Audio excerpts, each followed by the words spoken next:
کہ علامہ ہلی ایک روایت کے حوالے سے، اب میں یہ نہیں کہوں گا کنفیوز، وہ علماء اس سے بہت بلند تھے، لیکن ذہن میں کچھ چیز اٹکی ہوئی تھی۔ روایت کیا ہے؟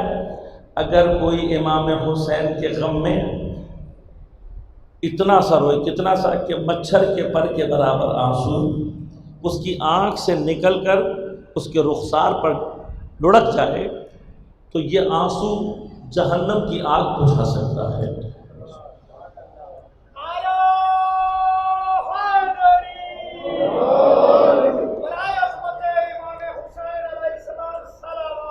اللہم صلی اللہ علیہ وسلم۔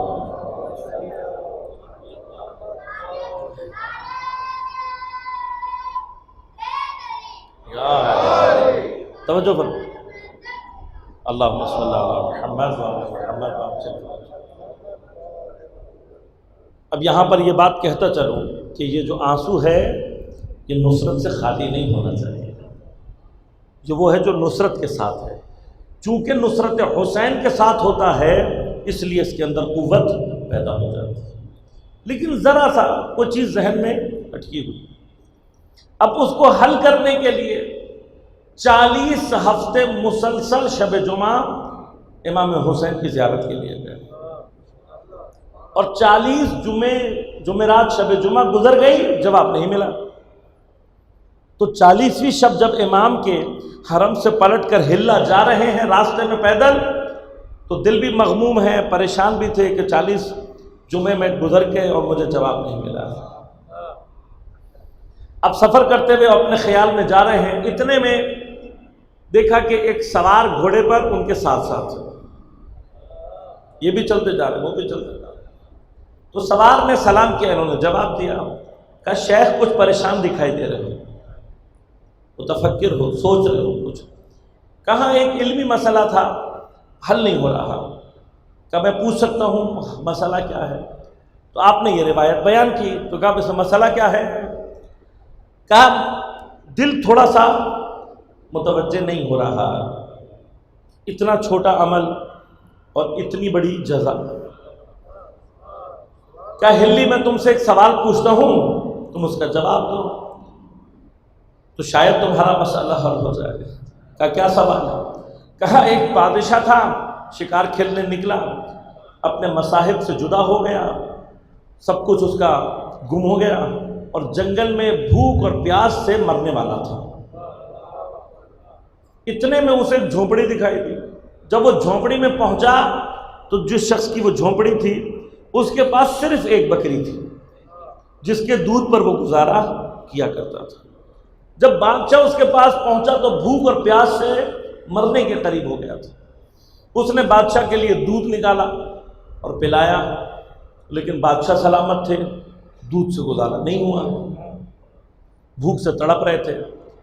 اب اس نے جب دیکھا کہ میرے پاس اور کچھ نہیں ہے تو اس نے اپنی بکری کو جو آخری اس کی جمع پونجی تھی اس کو ذبح کر کے اور بادشاہ سلامت کو کباب کھلا دیا۔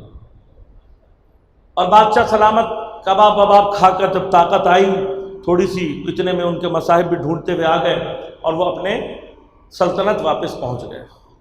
کہ اب کچھ عرصے کے بعد جب یہ شخص دوبارہ شہر پہنچا بادشاہ کے پاس، تو ہلی تمہارے خیال سے بادشاہ کو اسے اس کام کی کیا جزا دینی چاہیے؟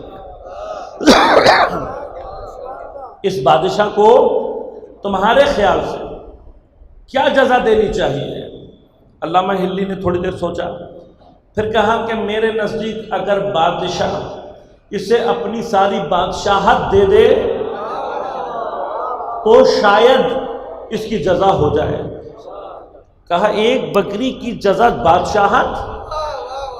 کہا بات بکری کی نہیں ہے، جب بادشاہ کو ضرورت تھی اس کے پاس جو کچھ تھا اس نے بادشاہ پر قربان کر دیا۔ پس اب جزا صرف یہ ہو سکتی ہے کہ بادشاہ بھی جو کچھ اس کے پاس ہے اسے عطا کر دے۔ تو سوار نے کہا ہلی تم نے انصاف نہیں کیا، ہلی تم نے انصاف نہیں کیا۔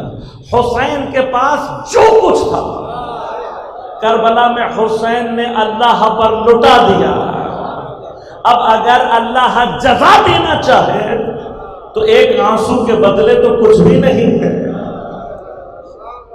جو مرضات الہی لے چکا ہو اس کے غم میں آنسو کوئی معنی نہیں ہے. ہلی کہتے ہیں میں متوجہ ہوا اور توبہ کرنے لگا. اتنے میں ان کا جو گھوڑے کو چلانے والا چابک تھا وہ نیچے گر گیا اور علامہ متوجہ ہوئے اور چابک اٹھا کر دینے لگے. اور دیتے دیتے اچانک دل سے یہ جملہ نکلا کہ کاش یہ جواب مجھے خود زمانے کے امام نے دیا ہوتا. چابک لینے والے نے چابک لیا اور کہا ہلی ہو سکتا ہے تو جسے چابک دے رہا ہو وہ تیرے زمانے کا امام ہی ہو.